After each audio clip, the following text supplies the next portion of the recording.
My name is Matt Mason. I'm with IMAGINiT Technologies, and I serve as the development manager and product manager for Clarity. And we're excited to announce the new release and to show off to you some of the new features that are available in Clarity 2021.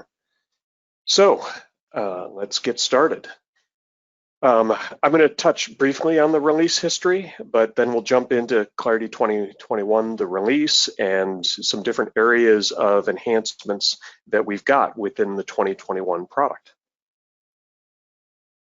So historically, we always put out a release somewhere in the spring to address the new versions of Revit and Revit Server. And then we typically also do a release in the fall and with just additional features. So 2 releases per year, and this is our spring release, and we expect that that kind of approach to continue going forward.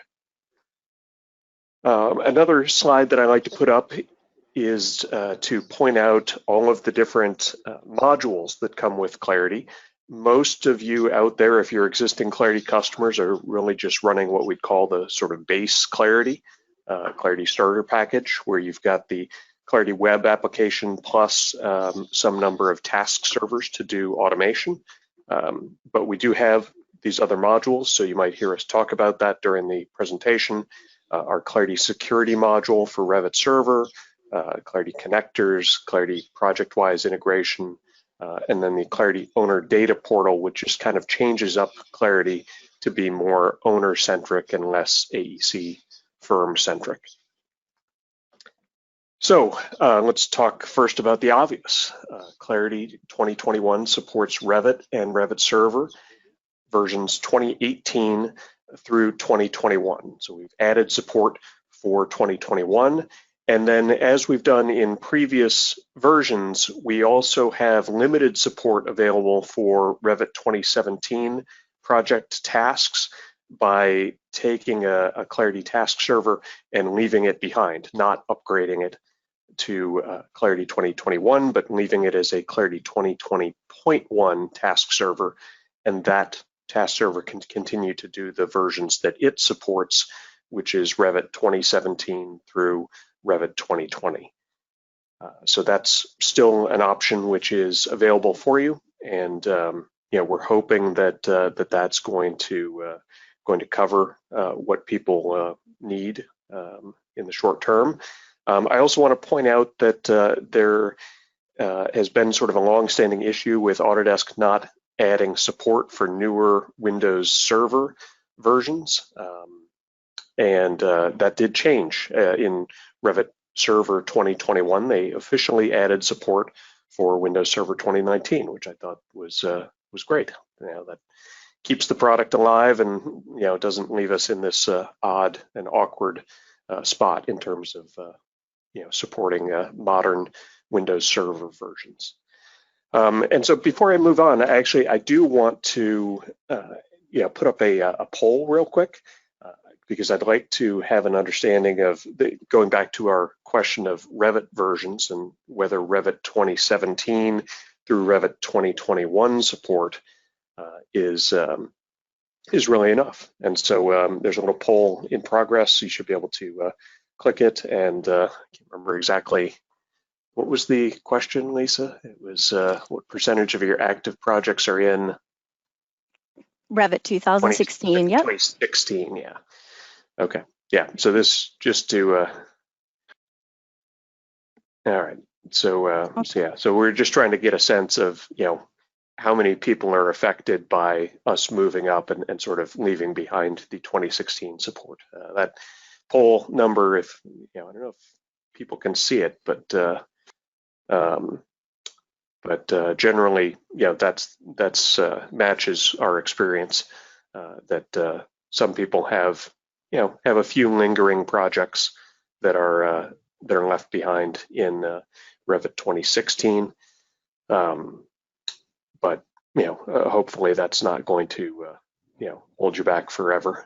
But if you do, Clarity 2020 and the licenses that we give you for Clarity 2020, those licenses continue to be valid if you have a perpetual license and you want to leave a whole Clarity server back there at Clarity 2020 and then install 2021 on a new server or something like that. Your licenses are fully capable of doing that and being split like that. So, if you do have a lot of things back in 2016, like the 2% of you who have claim to have 76 to 100% of your projects in 2016, you could split your licenses and deal with it that way. Okay, well, we have our results. I'm going to go ahead and close the poll. So thank you, everyone. All right. So moving on. So the first area that we'd like to talk about is integrations. One thing that Clarity does is integrate with other systems and let you not just automate different tasks, but also automate the delivery of PDFs or AutoCAD files or anything else that your task creates, delivery of those files off to other systems. And we've added that through post-task actions for 2 more destinations for these files. We have an integration with Procore that you can now post the result of any task to a Procore folder. So we're hopeful that that will get picked up by companies that are using that or involved in projects that are using that. And then we also offered Google Drive support. So for people who are collaborating with Google Drive, we now have the ability to post directly into Google Drive as part of a task, post-task action. There's a variety of enhancements around BIM360, and we'll go through each of these individually, but that involves new tasks, some improvements to the user interface where we felt like we were not really doing as nice a job as we could or should on folder browsing and that kind of thing. We have a batch utility. We've always had this utility that if you have 1,000 projects that are just sitting around in a folder system or in a Revit server and you want to just add them all to Clarity all at once in one big batch, you can do that. There's a tool for it, but it never supported BIM360 before. Now it's been enhanced so that you can quickly get your BIM360 projects set up inside the Clarity environment. Also, I wanted to point out that Clarity is now a featured app within BIM360. So if you're an existing Clarity customer and you occasionally have to go to your partners who are hosting a project and say, hey, can you turn on Clarity access so that we can automate projects that live inside of your hub? It's an easier process to go through that process to go in and add Clarity support to someone's BIM360 account hub. So the BIM360 migrate task, I'm just going to talk about it at the high level. This is something that we've historically been able to do, but it was likely done in 2 or 3 pieces. Like you could download or publish Revit models or non-Revit models to a folder, and then you could turn around and run update Revit on disk to push them over to another project or something like that. It kind of felt like we wanted to have something that was more purpose-built for specific scenarios instead of giving you a box of tools that you could assemble into anything. We would build something purpose-built for this specific purpose of you have Revit models and other files inside of one BIM360 project, and you want to push them to another BIM360 project, whether that's in the same hub or whether that's in different hubs, whether it's in the same Revit version or a different Revit version. Any of these things are possible with this one single task, and we are able to do this sort of pull and push mechanism with either the live models or published Revit models. We do deal with relinking the models on the other side as much as possible, and then we also deal with non-Revit models. So if you have AutoCAD files that are in there as well, and you need to push the AutoCAD files over, it will do all of those things at the same time. It can deal with things like creating folders that match on the other side, a variety of different things that we can deal with to try to make this process go more smoothly. And as we designed it, we were really looking at two kind of use cases. One is an upgrade scenario, because the Revit version is now tied so tightly to a BIM360 project. If you needed to, for example, move BIM360 Teams project up to BIM360 Docs and a new version of Revit or something like that, that was a hard process certainly in a big sort of project. And we're hoping that that this is something where we could download from your BIM360 Teams project, update the model, upgrade the model as part of it, and save it all as new live models into BIM360 Docs. The other scenario was just the general feeling that for one reason or another, I don't want to work in somebody else's hosted project in BIM360. I want, for a variety of reasons, to work in my own hub, but then I still need to push my models over to to my partner's hub or something like that. So again, it's something that's been possible in the past, but now hopefully this is a single project or a single task that can do it all for you in one fell swoop. Some little things, like I said, the user interface portion, you used to have to type this in all the time, and that's problematic. So all these things now have browse buttons inside of tasks. And here's the picture of our batch automation tool for adding projects. You can just go in and say, I want to add BIM360 projects. It knows which projects are already in your Clarity server, and so those are already grayed out. You can just go in and click, click, click on all of your BIM360 projects that you'd like to add. And you can even go in and if you want to apply filtering to filter out just the models that you care about, you can do that right inside of this interface. Pick your project template and go, and it will grind out those projects for you rather than setting them up by hand. And that, by the way, is it's a Windows tool that's inside of your Clarity host tools folder. And I mentioned, so instead of having to go into the settings custom integration kind of thing, we're now on the apps menu. So hopefully that makes people's lives easier. All right, what else do we have on the integration side? So we've added both support for a new PDF driver, which is a product called PDF Exchange by Tracker Software. This is something that was popular amongst a variety of our customers. And we wound up setting things up so that we not just support it, but there's actually a licensed driver that is included with the Clarity Task Server software. Now the catch is it's not a full-fledged driver. That'll still cost you $50 or something like that from PDF Exchange. But it's a licensed driver, but it's only available for use with Clarity. If you try to print to it from Notepad or something on your task server, you'll see a watermark, but printing with Clarity will be just fine. And if you've never looked at the PDF Exchange, I mean, it's just, you can tell it's got very nice settings, very fine degree of control on things, just looks very, very modern in terms of the settings that are available and such. And of particular interest, all of the other drivers that we've worked with over time, Adobe, Bluebeam, the Clarity PDF driver that's built in, they all, because they use the Windows registry for telling it what file you're going to print to, that is something that makes it so that you can't be doing multiple PDF jobs on the same Windows session at the same time. So that was always a restriction that we built in and we prevented from happening and that kind of thing.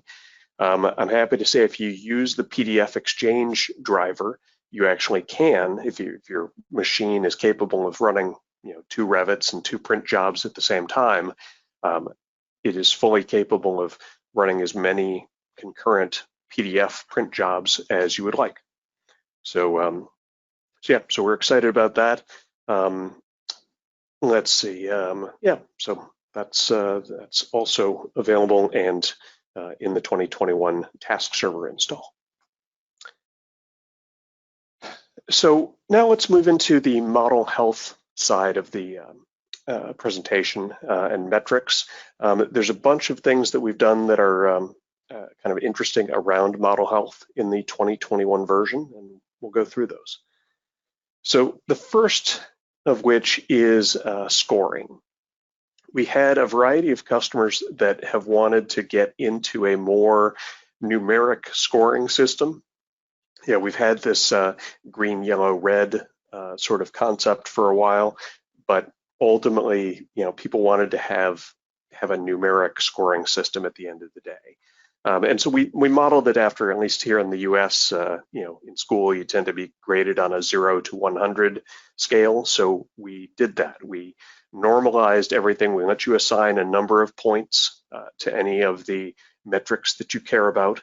And then within that, we will calculate a normalized score based on 0 to 100 for how many you could have gotten and how many you actually got. And we let you track that model score over time. And we make this model score visible in a number of places within the Clarity product. That includes the model metrics page, where you can sort of, as a BIM coordinator, you can sort of quickly scan and see, that I've got some problem models and what their scores are. On each project homepage, we'll put the score in if you're doing scoring. The model metrics page will have it, that kind of thing. And then there's also this concept of, well, okay, so we're scoring it, but what's a passing grade, if you will? When does the check engine score turn on? And we do have a check engine score, which right here is set to 75, but you can set it to whatever you want. And what's the effect of that? Well, you saw a couple of those previous things where things turned red, within the model. That's, that is a failing score. And what happens with that? If you have any models in your project which are below the check engine light kind of score, you get the dumpster fire icon. So that's something that we discussed with customers earlier. We thought we were going to change it to something more, boring and corporate. They said, no, please keep the dumpster fire icon. So we made that happen. If you don't like the dumpster fire icon, you can change it to whatever you would like to have. There's just go ahead and replace the JPEG file. So that is our new scoring system, how it flows through Clarity and how it draws your attention to projects that might need a little bit of love and attention from a health metric side of things. The next thing I'd like to show is this external link concept. So we wanted to make the various charts and graphs and metrics about model health for a given project. We wanted to make that more visible in more places. And so there was an opportunity to include that, include those kinds of snapshots of things into places like BIM360 or Microsoft Teams or whatever kind of portal system that you wind up using. Any place really that used what's called an iframe, where you can just kind of insert a link and it will show the content for that link inside of there. So we have now a mechanism for you to go to any of those model metric kind of graphs and say, hey, I want an external link for this. And that makes a sort of a secret access link to be able to see that data. And you can then paste that link into other kinds of systems. For example, within BIM360, there is what's called, both on the project home and I think on the insights page, there's these cards that you can add. And you can see we've added a model metrics card to the to the home page, where you can see what's the status of all the models that are in the project, how many reds, what score, all of that kind of data. So you can really embed that kind of data into other systems to make it more visible to more people on the project. With the BIM360 side of things, it's a little bit of a challenge. You will need to get your server name whitelisted with Autodesk, and we'll coordinate that for you, but it is time consuming. So if you're interested in doing this kind of thing, reach out to me, tell me your fully qualified server name, and I think they said it commonly takes 4 or 5 weeks for that to happen, to get into BIM360 so that you can do this kind of thing. But you can also use this kind of thing in Microsoft Teams and other stuff like that. You just go in and say, I've got a web link, and that can make it available inside of your Teams project or wherever you might else be tracking it. And again, this is live data, so it's showing you a live look at this. It's just showing it to you in another place, so you don't have to go visit Clarity to see this. And in Teams, I think you might have to be running SSL, but it might depend on your actual Teams corporate setting. Another area of model health metrics is this concept of recording what we call model events. This is something that's been eating at us for a little while over time, where we really felt like we were doing a good job of collecting symptoms and measurements, but it was still really something where we would show a BIM coordinator a graph of like either what's the trend or what's the current measurement of how many Revit warnings you have, or that kind of thing. And it was ultimately up to the BIM coordinator's experience and gut feeling and stories that they've absorbed over time about when does that turn into a real problem. And so in order to really bring some more data and some more sort of assistance in deciding when does this turn into a real problem, we wanted to start trying to capture some outcomes, some events, and not just some symptoms. And in order to do that, we've set things up so that both for individual users as well as the task servers that are doing automation work, that they are able to go in and record these what we call model events.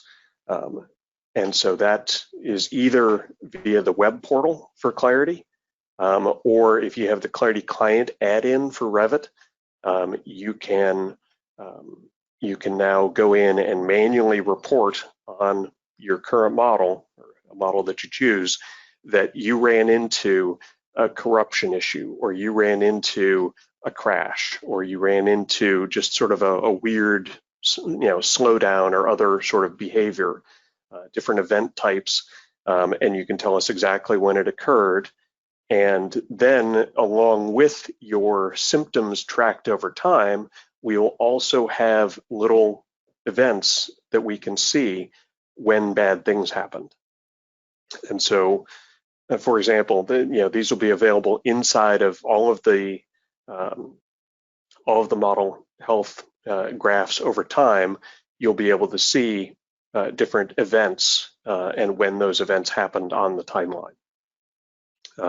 Data is also available in Power BI and other places, and we expect that this is going to be an area that continues to grow for us, as we attempt, really in the future to start making more sort of predictions or more alerts where we can more definitively tie things that happened versus what the symptoms were at that time. All right, more on model health metrics. This concept of community data sharing. We feel like when you look at data within your firm, I mean, that's only as good as a picture as the projects that you have set up within Clarity. And if you wanted to have an understanding of how normal is this? Is this typical? Is this bad? Is this good? That you really need to look at data from even beyond your firm and into the community. And so we've started to make that possible. In this particular version, there isn't a user interface for it yet, but you can opt into sharing anonymously your model health metric data. There will be no tie at all back to anything about any model name, any project name, any server name, any firm name. There is really just data that you're sending out and contributing to the Clarity community. And what we expect to be able to do is in the future, for people who do opt into this, we will also make this kind of background data available to you inside of Clarity, so that if you wanted to look at, in this case, this is a hypothetical example of model size versus file open time or something like that.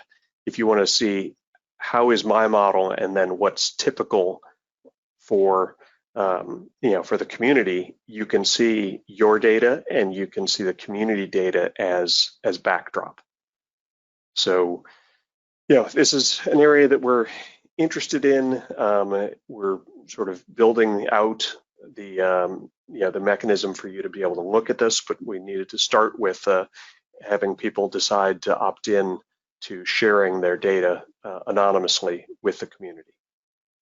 And then the one bit of knowledge about each model and each metric that you're posting up there, the one bit of data is we are starting by sort of basic machine learning kind of thing to have a look at the model itself and whether the model seems to be an architecture model, a structure model, a mechanical, electrical, plumbing, blended model, all of these different, kinds of discipline-related tags, and you'll be able to filter down and say, this is a mechanical model. There's no real point in comparing it exactly to an architecture model, if that's the kind of thing that you're looking at. So, yeah, that's an area that we're really excited about. Finally, a couple notes. I know that on the call, there's a variety of people who have started working directly with the Clarity metrics data via Microsoft Power BI. That's or Microsoft Tableau, or not Microsoft Tableau, or Tableau software, Tableau. Any of those things continue to be fine, but just a heads up that there is a slightly different table structure. For performance reasons, we've made it so that short-term metrics are held in a separate table and then joined with the all model metrics table just periodically. So if you're looking for the absolute latest data, that's now in a slightly different place than the all data with all history kind of thing. All right, so moving on beyond model health, we also have some features that we think will help out some of our customers that have, maybe a few more task servers and being able to manage those across distances in particular. So the first item is the Clarity Task Server having centralized settings. So if you set up your task server to have centralized settings, you can now, all those things that are on the options tab or that kind of thing within the Clarity Task Tray can now be centrally managed in the web environment, and you can pick and choose whether things are locked down and can't be changed on each task server, or whether it's just the default value and someone who runs the task server in the Los Angeles office can make whatever appropriate changes there, or whether there's sort of no restriction on it.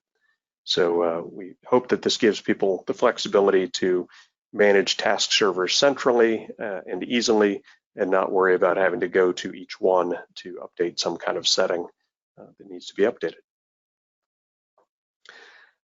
We've also added a new feature along with a sort of general promotion of offices, so that offices are,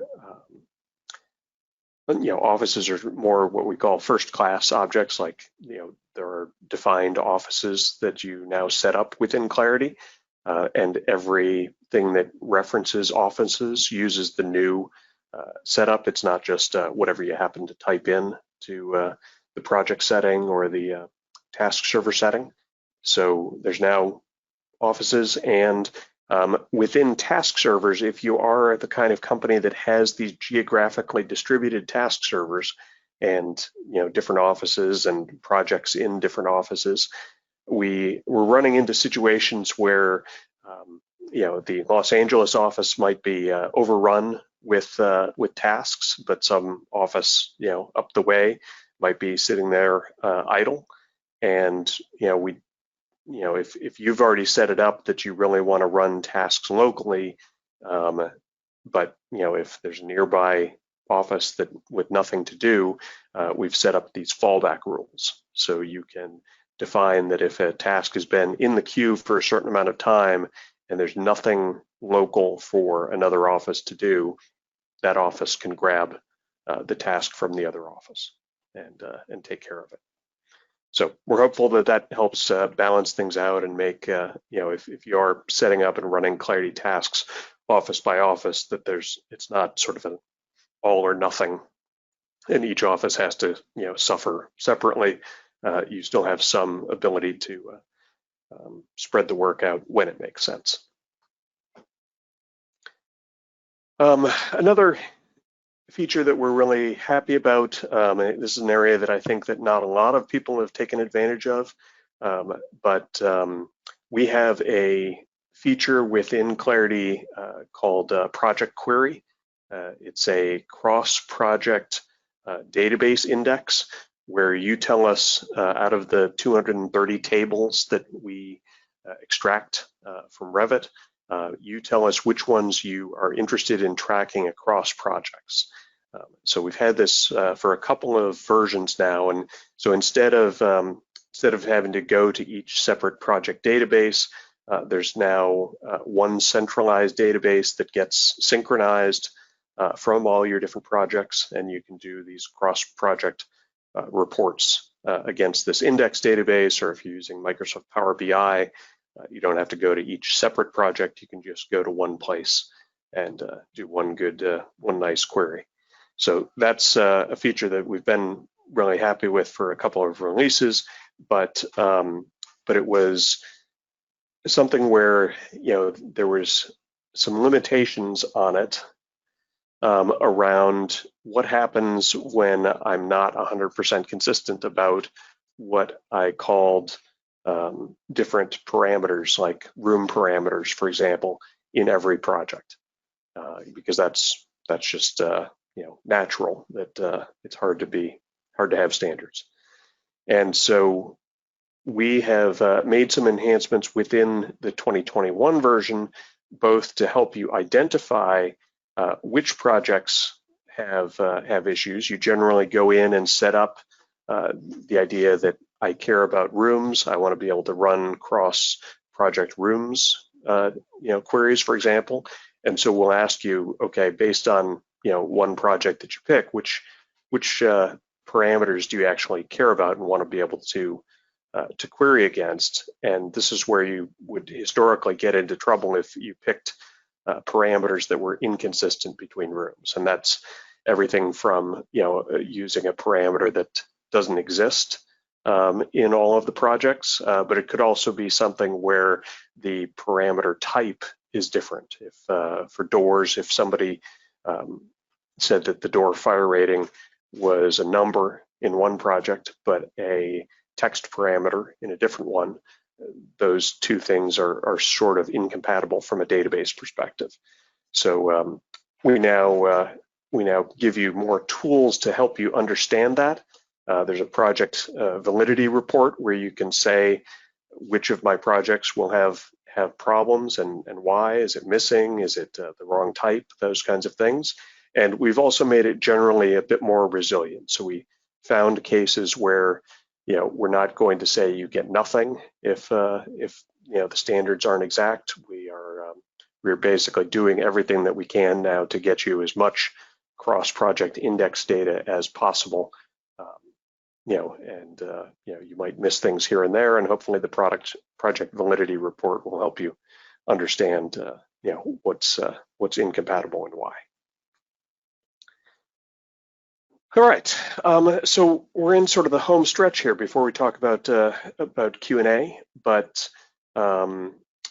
let's see. One of the things from a user interface and user experience side of things we've been asked about for a long time is when you had to select a sheet set to print or something like that, there was always sort of a question of, well, we're getting the drop down from all the models in my project, and I don't really know which one I want or which project this is from or that kind of thing. And so we have taken that on finally.